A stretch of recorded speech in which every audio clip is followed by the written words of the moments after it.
Good. We've got lots of messages coming through here, which means that everybody's coming online. But I think we'll get kicked into it. I just want to say kia ora to everybody out there, and a very, very warm welcome to Survive to Thrive. This is going to be a weekly webinar which we put out there. It's basically New Zealand exporters working for New Zealand exporters to share the journey ahead as we collectively look towards the horizon to work out the best plan for our businesses and for our families, for our communities, and of course for our country as well. My name's Andy Mitchell. I'm going to be your match official and your host through this. And we've assembled a panel from different parts of the country today. And one part of the country appears to be sunnier than everywhere else. Christopher Boy's on top of that. And for the next 45 minutes or so, we're going to hopefully answer some of the questions that you've got on top of your mind, but most importantly, pick up on the most pressing topic for exporters are facing right here and right now today. So without further ado, we'll introduce this panel of experts that have been assembled, and I'm pleased to say are no longer in their pajamas. Everyone looks like they're ready for business because it was way more relaxed a little bit earlier this morning. I'm going to start from the top of my screen here. Hamish, who are you? What do you do? And why are you here? Yeah, so my name's Hamish Conway. I've got a company called Sell Global, and my team and we help New Zealand consumer brands and even Australian consumer brands launch and succeed on the Amazon channel, creating new 6- and 7-figure sales channels. So really interesting times at the moment with people buying online and in particular on marketplaces. So that's that's me. Fabulous, thank you, Hamish. Peter, could you introduce yourself? Who are you? And what do you do, and why are you here? Yeah, so I'm Peter Rowe. I work for New Zealand Export Credit. So we're one of the government's export promotion agencies. We work to support exporters going abroad. We've got a range of guarantees and insurances to help exporters with their working capital, mitigate risk and scale for growth. We've been around for nearly 20 years and we've supported about $3 billion worth of exports into 90 different countries. So that's kind of us. Wicked, thank you. Thanks, Peter. Christopher, if not on mute would be great. Thank you. Christopher Boys, founder of Quetta Books. We've been around for about 10 years, helping companies in export markets. In the previous world, our specialty was as a capability or capacity bolt-on for companies to find the right partners in the right markets and export. Right now, we're working with clients around that survival phase. How do we qualify your partners in export markets to make sure that the revenues you think is going to come out of export markets will actually come? Thanks. Wonderful, thank you. Richard. Morning all, Richard Campbell. I'm an investment manager at New Zealand Trade and Enterprise. Up until a few weeks ago, primary objective was to help New Zealand exporters that need to find capital to help them grow in offshore markets, help them find that capital.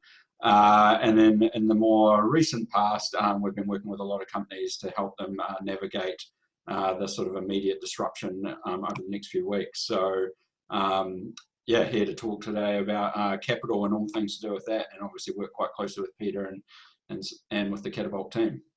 Wicked. And finally, last but not least, Brock. Yeah, good morning, everyone. Brock Lortzen here, CEO of MedGreen Pharmaceutical. We are in the medical cannabis space, and so sort of in startup mode on the journey to revenue and our first lot of export. So it's been an interesting journey, and I'm here today as kind of from the startup perspective, establishing your markets, and just looking at it from that angle. So happy to be here. Thanks for having me, Andy. Oh no, it's an absolute pleasure. It's an absolute pleasure. Welcome to you all. Now we've had a long conversation over the past couple of days about how to approach this, because our own businesses have been severely disrupted by the events of the past few weeks, as much as yours has been as well. And the topic that we'd like to keep coming back to through the conversation today is one of certainty. And the reason why we've chosen certainty as a topic to talk about today is because it's probably the one thing that is most vital to do right here and right now. in a situation of deep uncertainty, as we've all experienced, is everything that we've built our strategies on and built our business processes on have basically been scattered onto the floor, and leaving us with a bit of a mess of understanding what's still working and what's broken, what has to be fixed and what has to be attended to. And when we're running export businesses, when our partners and our businesses reach not just in this country, but over oceans and into different cultures and different countries, if we don't slow down and plan and think and resist the urge to react, we could find ourselves feeling that we're very, very busy, but actually being ultimately not being as proactively structured and successful as we have to be. So the theme which I want to pick up on today is all about certainty. And I'm going to open the conversation really over to you, Peter, in the first instance. What is it? Why is it more important to be certain now than ever with what's going on inside your business? Yeah, well, I think the biggest thing for companies right now is they've been disrupted. Most companies are working from home, shut down. Some essential services are continuing, but obviously that's not the norm for companies. It's not where they normally are, so they're having to adjust, and everyone's reacting the best they can. But what you don't know is what the next week, the next 2 weeks are going to mean for you. And so I think it's really important for companies just to pause and take a look at things like, what is my cash position, for example, and start thinking about, as a business, what are my costs I'm going to incur? And if you're running around madly trying to run your business, but you don't pause now, you sort of run the risk of digging yourself a hole, because actually you might not realize that your customers offshore, well, that they might be airlines or they might be retail shops. They may not be a business next week. And if you don't think about that and don't start thinking about, well, what is my certainty, or how certain is my revenue, then you sort of end up digging yourself into a hole that you can't get out of. So it's really important to stop, just pause, and I guess determine what you can rely on. So what costs am I going to have to pay? What revenue am I going to get? And do I need to then address anything? So until you stop and pause, you can't then think and analyze what your situation is and make adjustments, because the next week, the next 2 weeks is going to be a process of changing your business or adapting your business. But until you understand your business and understand it the whole way through, you're not in a position to do that. So right now for me, certainty is about getting to understand your business, understanding your key relationships, your financial position, looking at things like cash flows, talking to key partners, and actually getting on top of those things so that you own them rather than them dictating to you where you go. That's great, thank you. Brock, can you give us your perspective, please, on how you see the challenge of creating certainty right at the moment, given that you're running an operation here, which is incredibly complicated in terms of its manufacturing process and its growing process and its exporting relationships as well. How are you approaching the pursuit of certainty? Yeah, thanks. And I echo a little bit what Peter said around, looking at your cash flow, your revenue, your costs, and, as a startup relying on investor funds, if you will, we're, taking the 10,000 meter step back and looking at the, bird's eye view of what's, to use the word essential services, what's essential spending, and distributing our spend, because in a way, this has ultimately bought us a couple of months. And so you could look at it sort of from an optimistic view and say, okay, I have a couple more months to get some of these things done. How do I even out my spend to make my cash last longer? So it is echoing a bit what Peter said, and it's just for us, it's distributing cash across our cash flow. And then from an operational perspective, you did hit on the complexities, and given the level 4 lockdown, we've had to put in some processes to ensure a rotation to basically keep our plants alive, because they're not affected by the virus. Keep the plants alive and growing, and they need water and nutrients and things like that on a daily basis. So we've had to put in a rotation to make sure just the essential things are continuing to operate efficiently and effectively. So thanks, Brock. So Richard, from your point of view then, if you were to try to work out what facts are absolutely essential to try to work out right now, what are the points of reality and certainty that we should be looking for amidst the chaos? What are they? What would you recommend? Yeah, sure, Andy. I think pre-COVID-19, and I think there's there's a delineation now between this event and what happened in the past and what things will be in the future. But some things will remain the same. And I think when it comes to investment, one of the key things has always been telling stories. So if you're a growth company and you're raising capital and you're telling your story about, I'm going to create these products for these markets because I've really spotted a niche or a need, that's still really important, but you'll be telling that story in a slightly different way. And so instead of a glitzy pitch in front of a room full of investors or that sort of thing, the story you might be telling is more, hey, these are the actions that we've taken to make sure that we survive the next 4 to 8 weeks. This is what our cash flow now looks like as a result, and ideally getting something like that down to a daily view. So on a spectrum of companies that we deal with, and we're quite fortunate that we get to see all sorts of things, so the really good companies will be able to show exactly where their cash position is today and where they forecast it to be in a week or two's time, and they've done the detailed work on that.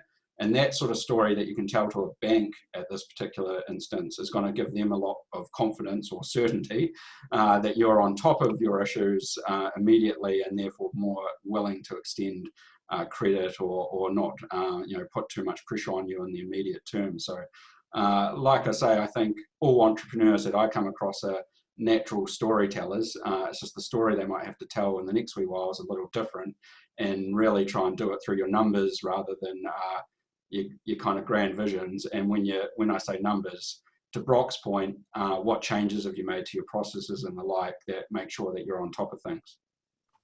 So Chris, from a partner and a sales management point of view, when reaching out here, what are the facts that we should be looking for to create certainty around our channel partners and our sales partners and our distribution partners overseas?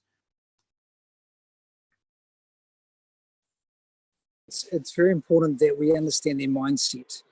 They're currently in a mindset of survival too, and it's about empathy and speaking to those partners in export markets and understanding what's actually happening in their real world. From that perspective, there's conversations with them around, how are they managing their risk at the moment? What's happening in their banking situation? What are their partners in the market doing, and what are their competitors doing at the moment? In a conversation yesterday with a client, talking to their export partners, what is actually happening in the supply chain? Can they get products into market? Is the logistical system working? These are all robust questions and conversations we need to be having with our partners in market. What your ideal state is to be able to report back to your board or your governance, your stakeholders, that you've had those conversations and you trust that what they're saying is right.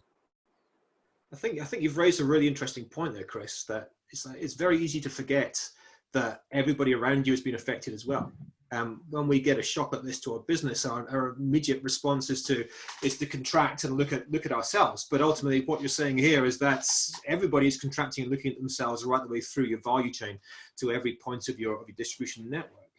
So, from your point of view, Hamish, in dealing with a channel as large as Amazon, what are the questions that we should be asking our channel partners right now in order to try to get certainty on how this is affecting them?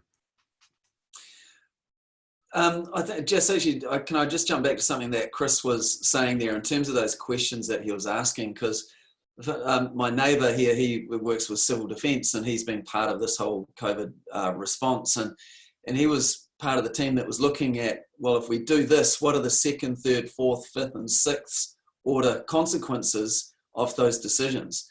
And I think what Chris is kind of alluding to there is that we've actually got to go kind of deeper than what we might normally go in terms of those questioning and how we question our partners, and just looking way deeper to give ourselves more certainty about the actual facts that are happening right now. So would you agree with that, Chris? Is that kind of where you're going with that? Absolutely. And I think with having conversations with partners and also giving them the questions to ask their partners. So if you're selling online, if you're selling through Amazon, if you're selling to retail, what is their situation? you know, in the food and beverage sector at the moment, that's pretty in demand around the world, right? People have to eat. But in the technology space, it's like, okay, on an online platform, what's selling, what's not? What are their partners feeling and seeing at the moment? That's right. So, so kind of looping back around to your question, which I can't even quite remember.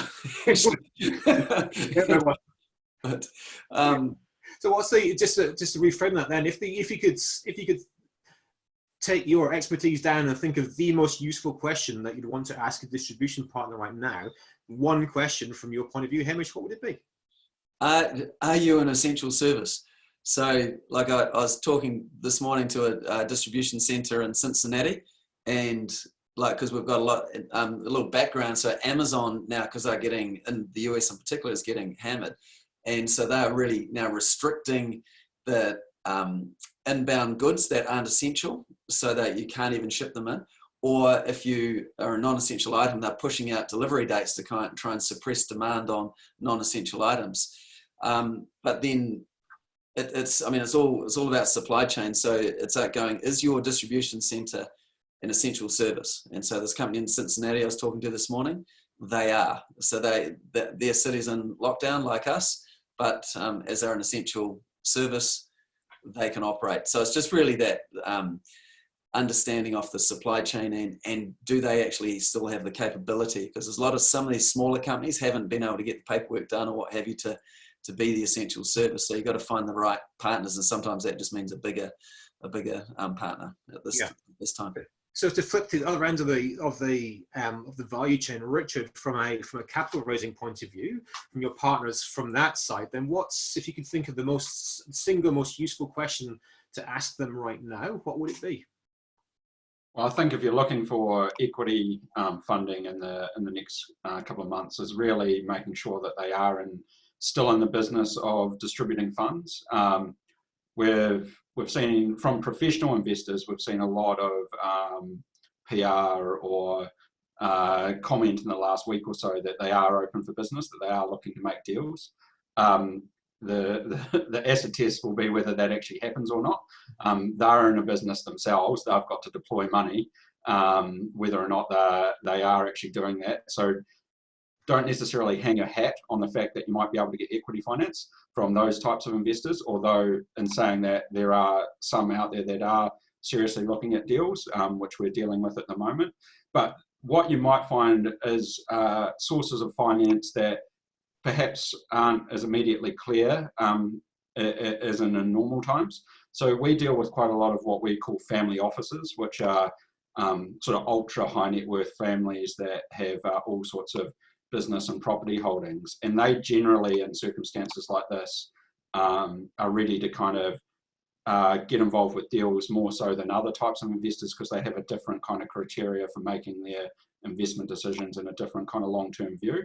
And so I think the critical question is, are you actually in the business of giving out money? Because I need money. And then the second part is, if you're dealing with the bank, they're certainly under a lot of instruction from Pete and his colleagues at Treasury and elsewhere to be sure that they are facilitating business as much as possible. But in fairness to them, this is unprecedented times for them as well. Their workforces are almost entirely working from home as well, except for a few essential service components. So appreciate that they'll be under an awful lot of pressure and fielding all sorts of inquiries from all their customer base at this time. And so to make life easier for them, go into those conversations as well prepared as possible. You know, back to my earlier point around being on top of things and you know, presenting stuff as clearly as you can. Yeah, absolutely. It's like, so what I'm hearing here is that we've got to check whether we actually think that our partner are still in the business that they were in before the epidemic hit. Are they an essential service and they're still doing what they're doing? And actually, are they able to do what you think they can do? So when we get onto the detail of the implication of this, Peter, from a contract point of view, plainly, it's like if people aren't an essential service, or if they're not able to deliver the service that you thought they could do, like giving you capital at the simplest perspective, then from a contract point of view, what are the risks that we should be thinking about here of people stepping back from their legal commitments? Yeah, look, it is a real issue, repudiation of contracts. I think in the first instance, I'd echo what Chris talked around and Hamish around understanding your customer and having those relationships, because they're key. Because to be honest, your contract can say one thing, but in a situation like this, it often comes down to compromise, or people sort of saying, "Hey, yeah, we can still take your goods, but we might need a bit longer to pay." So contracts are really, really important in the first instance, but so is managing that relationship. The second thing I think with your contracts is actually what you might have signed pre-COVID might be different to what you sign now or what you agree to now. Because again, you have to understand who you're dealing with. And if their world's changing, they may not be open for business once they've received the goods. You want to make sure you get paid. So it might be thinking for new contracts, I want to get paid up front, because you don't want to take the risk that your client's going to be in business and it's not your job to necessarily. I think the other thing is to understand your contract. So contracts will say you get paid at a certain point of time. Is that when the goods leave your warehouse or your factory or your shop, or is it when they arrive to their customer plus 30, 60 days? And again, right now we're seeing disruption with the airlines. We're seeing, disruptions at ports. All these things can actually disrupt the contract's ability to get fulfilled. And what does that mean for you getting paid? So look, the detail is really, really important in terms of the contract, understanding what risks you're exposing yourself to. But at the same point, those relationships are absolutely key. And that goes to the point Richard made as well around knowing the detail, being well prepared, because then you can explain to an equity provider or to a bank when you should get paid and why your cash flows are actually accurate. So if we're hearing this correctly, then actually the core to certainty here is actually understanding who in your value chain around you is actually still open for business. And if the terms of that business is the same as it was before, this is the starting point. Absolutely. I mean, I think we sort of said it before, but right now it's a pause. This is a bit of a reset for your business. You need to ground again and make sure, is the world you are living in still the same? We know it's different right now. We're all in different rooms rather than being in the same room doing a panel conversation. And most of us have kids somewhere in the house. That wouldn't be normal. This is a new world. So you need to pause and reset and actually build up your base assumptions again. And you may think you want to change some of those assumptions going forward because in the current environment, they're not appropriate.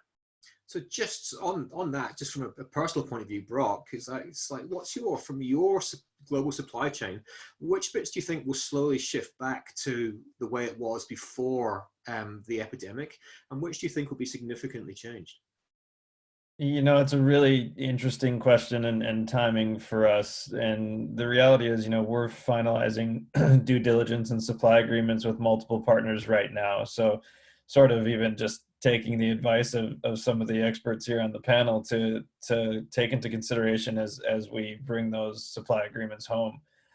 The reality is in the industry that we're operating in, it's a high bar to enter the medical cannabis space and ship across the country, being EU GMP certified, good manufacturing practice.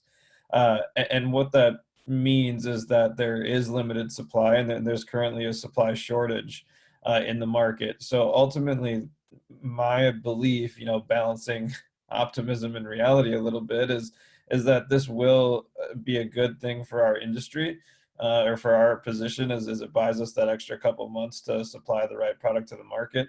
I do think just kind of the exit and entrance points at each border, might take a little bit longer. But, at this point, my position is that partners on both sides are going to be acceptable of that as we simply try to get the right product into the market at the right time.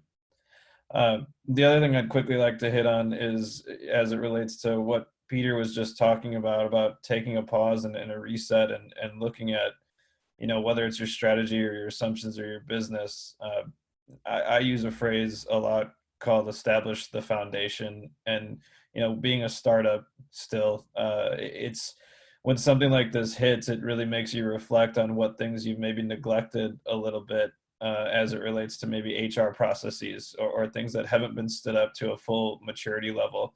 And so as much as I'm looking at strategy right now and our assumptions and our timelines and our money. I'm also looking at expanding and maturing something like our HR function to a level that would handle this better in the future, and to other functions of our business like financial reporting or things that we just haven't taken as far because we've been moving so hard and so fast. So establishing the foundation is important to me, and I think it's important for every business at any time.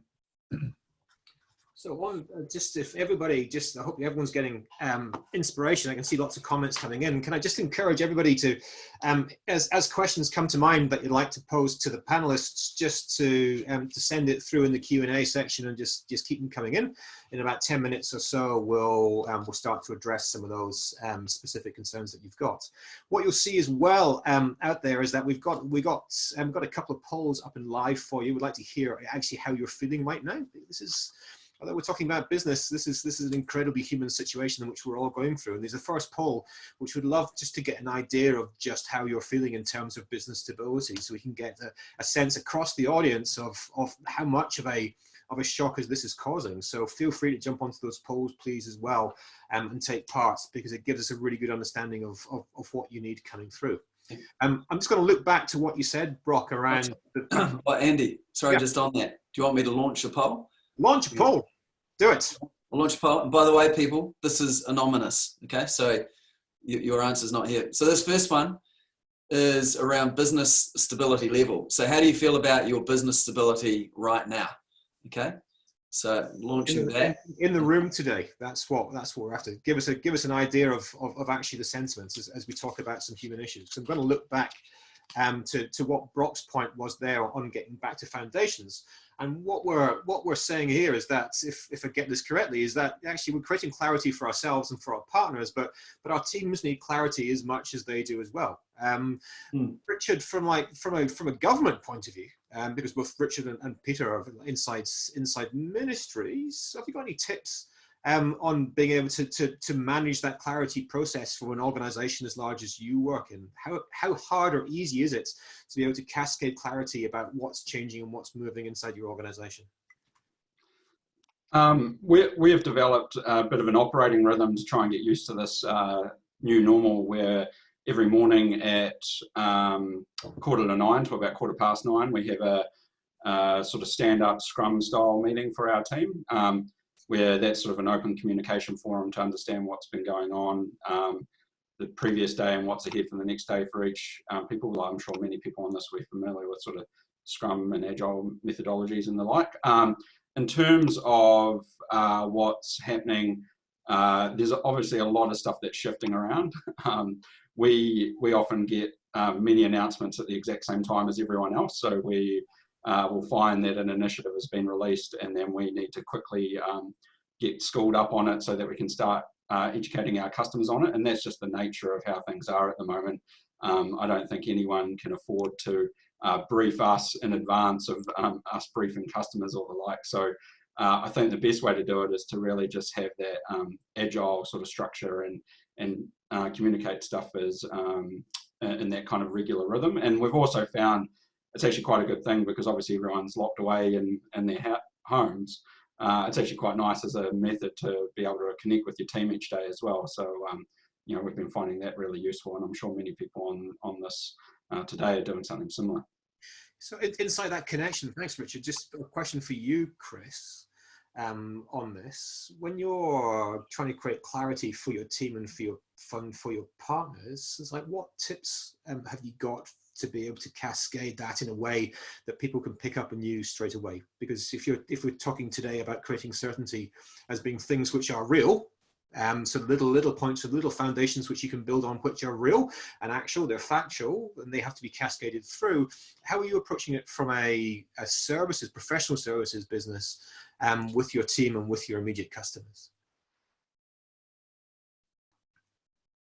Oh, he's muted. He's muted. There we go. Chris, you're away. Thank you. Look, fundamentally with team at the moment, it's all actually about self. So some of the key messages I've been saying to team is actually to take time to do exercise, to be clear and have some calmness in your space. I think a lot of us are failing, not realizing that a lot is happening in a week. We're kind of a hypo speed at the moment, and it's about taking time to work with your staff. With our partners in market, it's about also checking how they're going from a mental perspective, but also, as we said before, around how their competitors are doing and how their partners are performing. Yeah, cool. Thank you. So, like Hamish, it's like I'm as you know full well, I'm quite a rare breed in that I'm an optimistic Scotsman. It almost seems to be something which is an impossible combination to have the two together. You're the man who introduced me to the Stockdale paradox, which is probably, although it's got a crazy name, is probably a really relevant thing for us all to reflect on at this time. Could you just open up that concept to everybody and share it a little bit, please?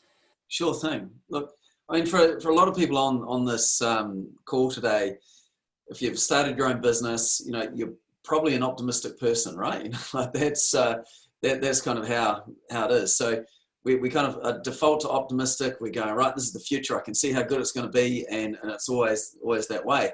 But the Stockdale paradox is there's this guy Jim Stockdale. He was a pilot. I can't remember what rank he was, what have you. But in the Vietnam War, he got shot down and he ejected out of his plane, landed a small village, and then got put into. He was a prisoner of war, what was nicknamed the Hanoi Hilton. And he was in there for 7 years, and he was being interviewed by the guy Collins who wrote the book Good to Great, and he was, while he was interested in like how Stockdale had survived, he also said, well, who are the people that didn't survive? And Stockdale said, look, it was easy, it was the optimists. And so the optimists were going, yeah, we'll be out by Christmas time, and then that would pass, and it will be out by Easter, and that would pass, and they'd still be there. We'll be out by Thanksgiving, and that would pass, and they were still in there. And basically they died from a broken heart, you could say.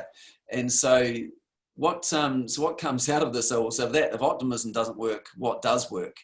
And so really it is like looking at the facts, the hard, gritty facts of what you've got now, but also having unwavering faith that the end will work out well. So it's this kind of paradox of actually having to look at the facts, the reality, no matter how crappy that is, and going and looking at that every day, but also having unwavering faith that it's going to turn out all right. So that's kind of the Stockdale paradox there. So being optimistic, being in fairyland at the moment is not going to serve anyone. It's actually about, understanding, well, what are the facts today? And to some of I forget who was talking about it, but what is the bank balance today? What is the expected cash today? Like literally looking at that and not planning really any more than a week ahead, even the day. Like at the end of the day, just review, did I win the day? What am I doing tomorrow to win tomorrow? And then at the start of the day, just go, what have I got to do to win this day? Don't project yourself out to your ultimate 5-year vision at the moment. And it's just about what are the facts, but have unwavering faith that you will get through, that this will be fine. So when we build on that, and we take the idea that we've got to be looking at a worst case here, so we're actually building certainty about what is here and now, and actually looking at a belief that we can get through, but looking at the reality of the here and now. Should we be doing contingency planning right now? Rob, how are you approaching that inside your business? And sorry, just contingency as it relates to which aspect? Yeah, it's like a contingency in terms of, if we're going to probably expect a worst case where you have staff, for example, who have become sick, or you have parts of your value chain which just isn't performing. They're not doing the job they're there to do. Everything's could potentially, in a worst case scenario, taking Hamish's anti-optimistic view there, get worse. So should we be actually planning for a situation that isn't better than today, but worse than today? Yeah, it's not the exact approach we're taking, but the contingencies we are taking are, as I mentioned earlier, about slowing down. I think Hamish hit it really well when you say, did you win the day? We're not looking out that far. We're looking out the next 4 to 6 to 8 weeks. We are putting things in place to make sure everybody has the tools to continue to make as much progress as possible from from their home office. And for those who don't have the ability to work from their home office, we are doing some live training and getting on site and recording what they do, just in the event anything does happen, that there's contingency to just move the operation forward, which is really important to us at this time, and making progress. The other thing I'll say really is that I'll harken back to my own phrase about establishing the foundation. And that's important to us because when we don't have that time to be in the same room together and work through things, we are taking the time to contingency plan and really stress test our strategy and our timeline, and use this time to get administratively cleaner on our projects, our programs, our budgets, and that kind of thing. So it's more of getting the facts, if you will, ready for contingency planning. But for us, moving the needle as comfortably fast as we can at the moment, to try to still hit some not too far delayed delivery dates for our partners. Yeah. So part of the certainty is therefore working out what the new pace of your business is. It doesn't matter what you planned. The fact that you can only move as fast as the slowest part in your supply chain. Correct. And then, because we're adding a couple, 2 to 3 more operational months, if you will, we are in the midst of our, next round of funding. And it's been interesting to see the conversations come back and forth as to how everyone's reacting to this situation. I think it's an interesting time for people with cash to invest. I think there's opportunities to take advantage of, if you will. But it is part of our contingency planning, is buying ourselves more time, costs us more money until we achieve revenue. So we are working hard and fast with our financial planning and capital raise round at this time as well. Yeah, it's like Heather's just messaged in here a really good quote from Jack Reacher, which is to hope for the best but plan for the worst, and I think that really sums it up. Thanks for that, Heather. I think we might move, given the time now at 10:39, we might move to some questions from the floor here. First question coming in is probably best pointed towards Peter here. And it's asking if it's impossible to get a loan from my bank. Is it possible to still get a loan or some form of funding from New Zealand Export Credit? What's your answer to that? Yeah.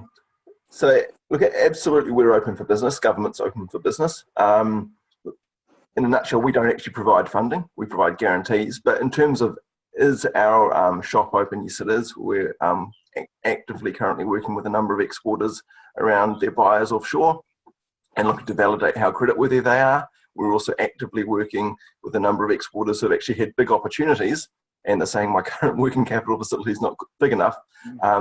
We need help with the bank so that we can fulfill extra orders. So we're open for business, definitely. I was reminded yesterday, though, that we hadn't told the world that. So we had to update our website to sort of say that, yes, we're open for business. So yeah, definitely. On that, Mike's posted a question here asking really about what the broad process is around it. Have you got 30 seconds or a minute just to explain that, please? Yeah, sure. Look, there's 2 parts of it, insurances and guarantees. So insurances, it's all about your buyer. So how creditworthy is your buyer? So we look at things like trading history, hopefully their financials, or getting a credit report. Effectively, we're seeing how creditworthy your buyer is. So that's that one. If we're working with yourself in terms of working capital with your bank, it's working in partnership with the bank, and that's a really important point. And from our side, we're looking at your technical, managerial, and financial capabilities. On the financials, the biggest part we look at is cash flow. Because from our perspective, we want to know that companies can be solvent for the duration of our support and that they have the ability to repay the facility that we're supporting. But the big thing I'd stress is when we're working with a bank, it's in partnership with the bank. So, hand and fist or whatever it is, but, we're trying to find a way to help their customer. Thank you. Now, Simon and Paula have posted some questions here around the real practicalities of which bit of the supply chain is still open for business. Paula, in particular, is describing here a challenge that she's got with air freights in and out of the country, which is stuck, but it's a critical part of her business, so she can satisfy the winter market.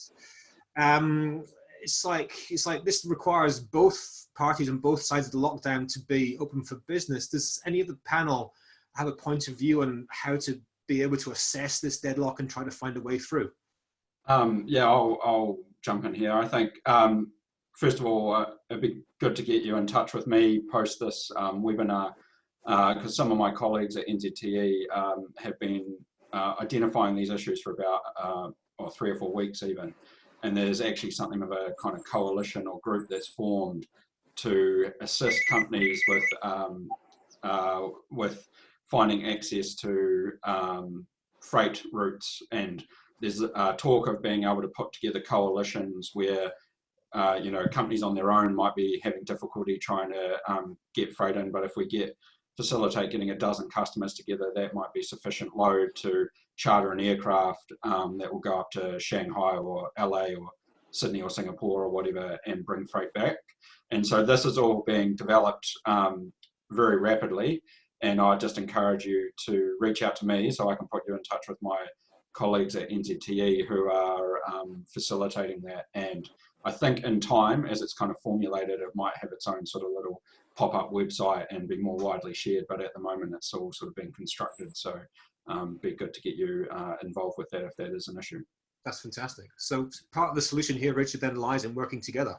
Again, yeah, dead right. I mean, because for a lot of companies, they won't have the scale or the cost to be able to charter an entire aircraft to move air freight around the world, and shipping routes have been all disrupted in terms of where ships are.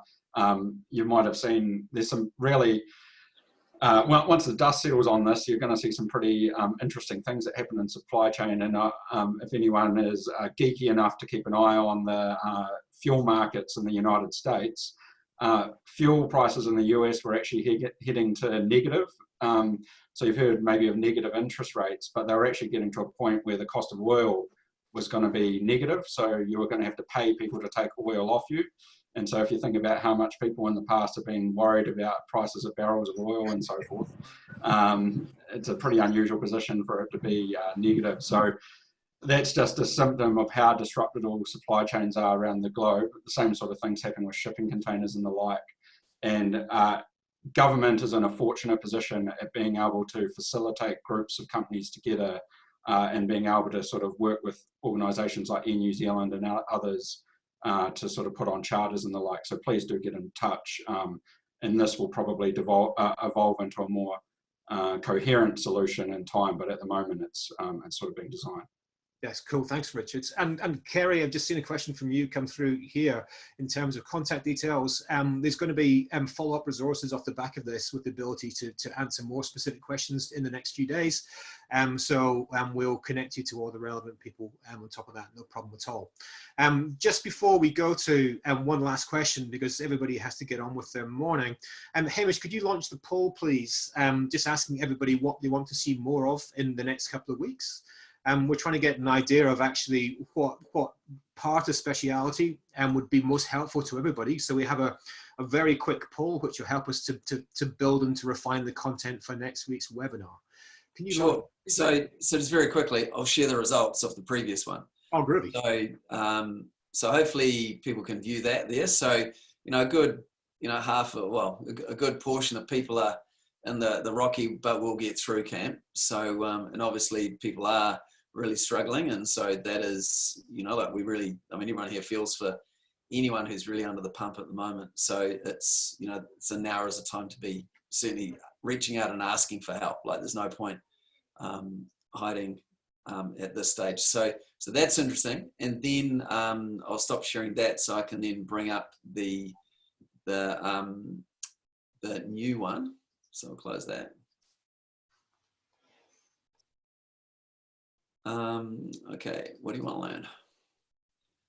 Right, so that's launched now, and in the other, if it's other, just put it into the chat, and we'll be able to see that later there as well. So you can, I think you can pick more than one choice. That's how I should have set it up. So you don't have to pick your favorite. You can, if you tick them all, you can tick them all, but you can tick them all, but we can't do them all at once, but that's all right. It's right. it's a menu. Let us know, and that'll help us to build the content that you want to see over the coming weeks. So I've got there's nothing coming out because no one's voted, so I'm not quite sure what the story is with that. Right. So let's go back to if you just press those buttons again, Hamish, from the control desk, that'd be magic. Yeah, Isn't visible here either. I'll relaunch. If you relaunch, press the big button. You should have a big button for that. There we go. Yeah. All right, I've relaunched it. Can you see it now? Yeah, that's come through. Your Okay, launch right. button has worked. Now, finally, I'm just going to go back to a question that Simon's posted here about trying to understand which parts of the global supply chain is going to be like it was before. We talked, I think it was Richard who talked about the concept of the new normal. There is business before COVID-19 and business after. So I'm just going to go around to everyone in turn. So which bits of the global supply chain, Hamish, do you think are going to be the same, and which bits do you think are going to be significantly changed? Well, it's going to be, I think, just moving within domestic markets, is going to be the last mile is probably going to be the hardest piece, I think, for a good portion of consumer product businesses anyway. So just such a strain on the e-commerce channel as people aren't buying in shops.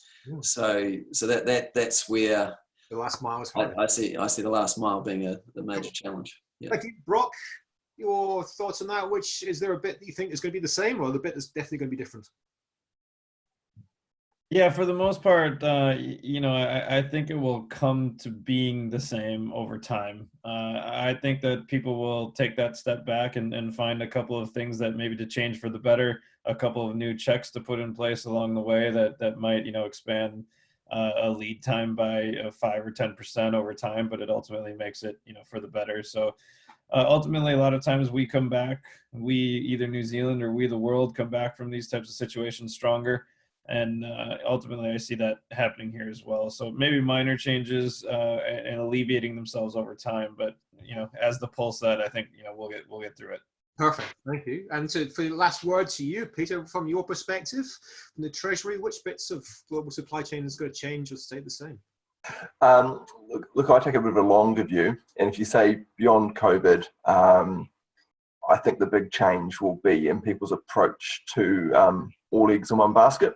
I think what you'll probably see is a bigger diversification of people not having such a reliance on one supplier, one country. I can see supply chains becoming a bit more spread now as people start to say, I can't afford not to be able to get that from there, and a bit more rigor and a bit more sort of redundancy in supply chains, just so that people, if this ever happens again, they've got a bigger chance of getting through. So yeah, I think that's good, but I see processes changing around that. That's fabulous, thank you. So we're just about out of time at 10:50 here, and I just want to say thank you very much indeed to all the panelists from all the different parts of the country today, just on this conversation about certainty. And fresh in on my screen here, thanks to technology, is the poll results about what you're looking to try to focus on right now. And there's a huge emphasis here on accessing new sales channels and on the practicalities of getting paid and managing cash flow and working with partners as well on top of that. The details from today's session are going to be available on back to you to replay and to share as well on top of that. And there'll be more information through in the next few days about how we're going to take this conversation further and hopefully share this journey towards clarity with you. As ever, this is all about exporters working with exporters in this new reality to try to make sure that we can all collectively thrive again and understand where to go next. So I'd like to just thank you all very, very much indeed for taking the time to join us on this session today. And look forward to hearing more questions from you over the next few days, and hopefully seeing you on the session again next Friday morning. So from us to you, have a very good day and be very, very safe out there. Thank you so much. Thank you, everyone. Thanks, Andy. Thanks, Andy. Just guys, be safe, eh? Excellent. See you all next week. Cheers. Thanks. Yeah.